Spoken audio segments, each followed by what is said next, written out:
So அப்படி ஒரு character, அந்த கேரக்டர் திரும்பி வந்தால் நல்லா இருக்கும்.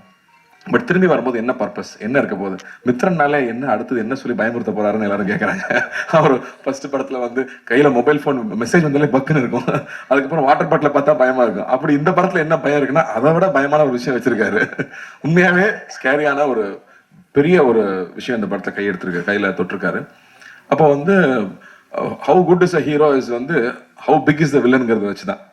2 பேர் சண்டை போட போறாங்க, இந்த 2 பேர்ல 2 பேருமே மிகப்பெரிய ஆளா இருந்தா தான் அந்த போர் சுவாரஸ்யமா இருக்கும். அப்படி இந்த படம் ஒரு மிகப்பெரிய போரை பத்தி பேசுது. அதுக்கு ஆப்போசிட்ல எஸ் ஜே சூர்யா சார் வந்திருக்காருங்கும் போது நான் ரொம்ப ரொம்ப சந்தோஷப்பட்டேன். ஏன்னா அந்த படம் பெருசாகணும்னா, அந்த போர் பெருசாகணும்னா அந்த அந்த இரு துருவங்கள் பெருசா இருக்கணும். சர்தார் வந்து ஸ்பாட்ல இருக்கும்போதே வந்து சர்தார் வந்துட்டாரு, சார் வந்துட்டாரு தான் பேசுவாங்க. அதே விஜய் கேரக்டர் ரொம்ப விஜய் வந்துட்டான் அப்படிம்பாங்க. டேய் 2 நான் தான்டா, கொஞ்சம் மரியாதையா பேசுகிறேன். பட் அது அந்த ரெஸ்பெக்ட் வந்து ஷூட்டிங் ஸ்பாட்லயே தெரியும். ஸோ இந்த படம் ஆக்சுவலாக ரொம்ப என்ஜாய் பண்ணோம். நான் ஃபர்ஸ்ட் எப்பவுமே மித்ரனுக்கு ஒரு பழக்கம், ஃப்ளாஷ்பேக் தான் ஃபர்ஸ்ட் ஷூட் பண்ணுவோம்.